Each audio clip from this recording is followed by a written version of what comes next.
آج ہماری نسلوں کو یہ نہیں معلوم کہ دجال کیا ہے، دجال کا فتنہ کیسا ہوگا، دجال کا فتنہ کتنا خطرناک ہوگا۔ ظاہر سی بات ہے جب ان کو پتہ ہی نہیں تو وہ اس سے ڈریں کیوں؟ ڈرے تھے وہ جس کو اس کے بارے میں پتہ ہو، جس کو اس کی تفصیل معلوم ہو۔ اسی لیے اللہ کے نبی جناب رسول اللہ صلی اللہ علیہ وسلم نے فرمایا تھا کہ قیامت سے پہلے، دجال کے ظہور سے پہلے لوگ اس کے تذکروں کو بھی چھوڑ دیں گے، لوگوں کی مجلسیں اور محفلیں ان تذکروں سے خالی ہوں گی۔ آج ہم دیکھیں آج ہمارے معاشرے میں اس کا تذکرہ بھی نہیں ہوتا، آج کی نئی نسل کو اس کے بارے میں پتہ بھی نہیں ہے۔ حالانکہ ایک وقت تھا جب مائیں اپنے بچوں کو اس طرح کے واقعات بچپن ہی میں سنایا کرتی تھیں، بچوں کو پہلے سے ان واقعات سے باخبر کر دیا کرتی تھیں، لیکن آج ہمارے معاشرے سے یہ چیزیں نہیں ہیں۔ جب انسان کو پتہ ہی نہیں ہے کہ وہ چیز کیسی ہے، کتنی خطرناک ہے، تو انسان بچے گا کیا؟ اور قربان جائے اللہ کے نبی جناب رسول اللہ صلی اللہ علیہ وسلم پر، آپ نے اس کے فتنے کو بھی بتایا، اس کے حلیے کو بھی بتایا، اور ایسا نقشہ کھینچ دیا تاکہ وہ وقت آئے تو میری امت غفلت میں نہ رہے، میری امت اس فتنے کو پہچان لے اور اس فتنے کا تعاقب کرے اور وہ اپنے آپ کو بچائے۔ آئیے میں آج آپ کے سامنے اس فتنے کے بارے میں بتانا چاہتا ہوں، دجال کا حلیہ بتانا چاہتا ہوں، میں آپ کے سامنے دجال کا فتنہ کتنا خطرناک ہے وہ آپ کے سامنے بتانا چاہتا ہوں۔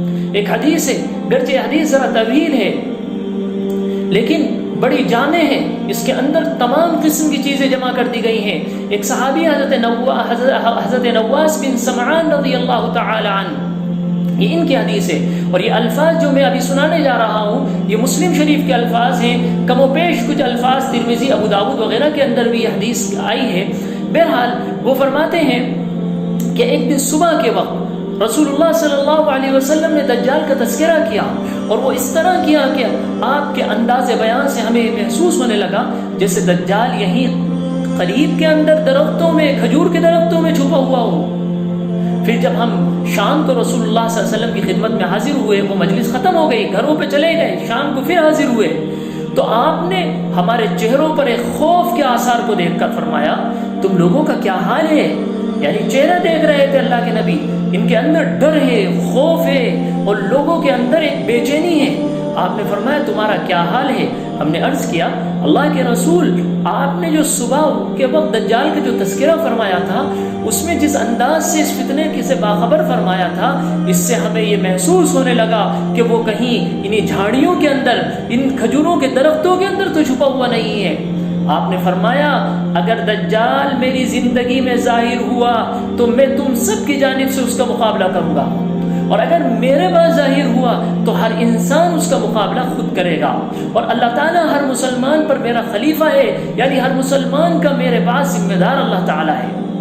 پھر آپ صلی اللہ علیہ وسلم نے فرمایا دیکھو دجال ایک نوجوان شکل کے اندر آئے گا، اس کے بال بہت گھنگیالو ہوں گے، اس کی ایک آنکھ اٹھی ہوئی ہوگی، اونچی ہوگی، یعنی ایک آنکھ کا ہوگا، دوسری آنکھ سپٹ ہوگی اس کی، لہٰذا تم میں سے جو کوئی اسے دیکھے تو اسے چاہیے اس پر سورہ کہف کی ابتدائی آیات کو پڑھ لے۔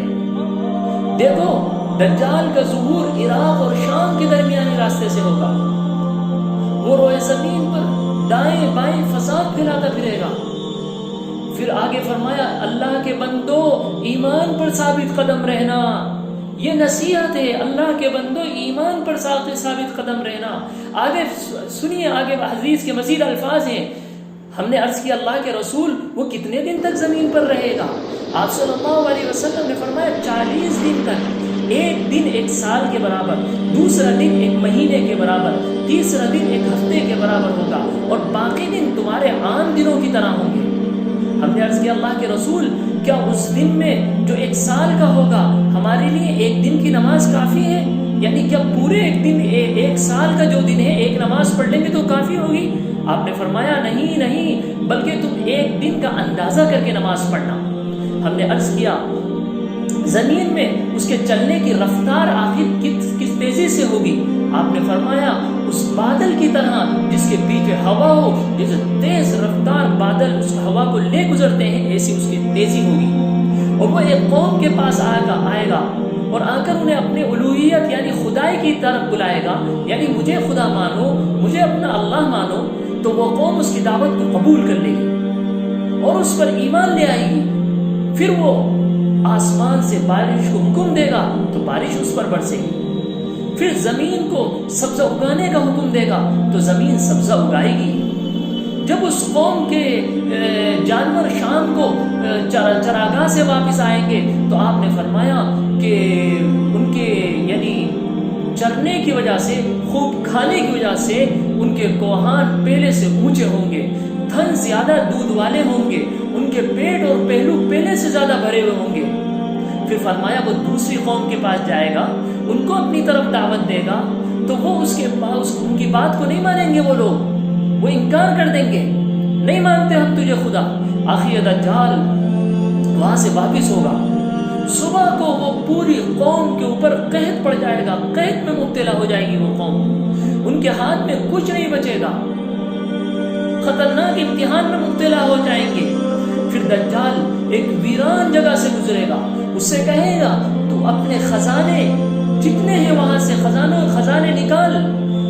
تو فرمایا وہ اس کے کہنے کی وجہ سے وہاں کے خزانے نکل کر اس کے ساتھ اس طرح ہو جائیں گے جیسے شہد کی مکھیاں اپنے بادشاہ کے ساتھ ہو جاتی ہیں، ایسے پورے خزانے اس کے ساتھ چلتے پڑیں گے. پھر وہ ایک ہٹے کٹے نوجوان کو بلائے گا اور تلوار کے ذریعے اسے ایک ہی وار میں قتل کر دے گا. اس کے 2 ٹکڑے کر دے گا اور دونوں ٹکڑوں میں اتنی دوری کر دے گا جتنی دوری پر تیر جاتا ہے. تیر چلاؤ تو تیر کتنا دور جاتا ہے، اتنے فاصلے پر دونوں ٹکڑوں کو کر دے گا، ایک ٹکڑا وہاں ایک ٹکڑا یہاں. پھر اس کو بلائے گا، یعنی جس کے ٹکڑے کرے اس کو آواز دے گا، اس کو بلائے گا. وہ شخص زندہ ہو کر روشن چہرہ لیے ہوئے ہنستا ہوا خوشی خوشی چلا آئے گا. الغرض دجال اور دنیا والے اسی حال میں ہوں گے. اللہ تعالیٰ عیسیٰ ابن مریم علیہ السلام کو بھیجے گا. وہ دمشق کی سفید مشرقی مینار پر سے 2 زرد ہلکے کپڑے پہنے ہوئے اتریں گے جو زعفران اور ایک حدیث اللہ کے نبی نے فرمایا ورس سے رنگے ہوں گے، اور اپنے دونوں ہاتھ دونوں فرشتوں کے بازوؤں پر رکھے ہوں گے.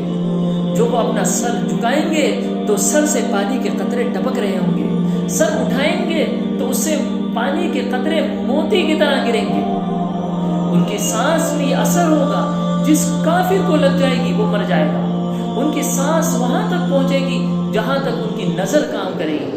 پھر عیسیٰ علیہ السلام چلیں گے یہاں تک کہ دجال کو باب لد کے پاس پکڑیں گے، وہاں اس کا قتل کریں گے. پھر دجال کے قتل کے بعد اللہ کے نبی عیسیٰ علیہ السلام ان لوگوں کے پاس آئیں گے جن کو اللہ نے دجال کے شر سے بچا رکھا ہو. ان کے چہرے پر ہاتھ پھیریں گے، انہیں تسلی کے کلمات سنائیں گے اور ان کو جنت کی بشارت سنائیں گے. یہ حدیث یہاں ختم ہوتی ہے.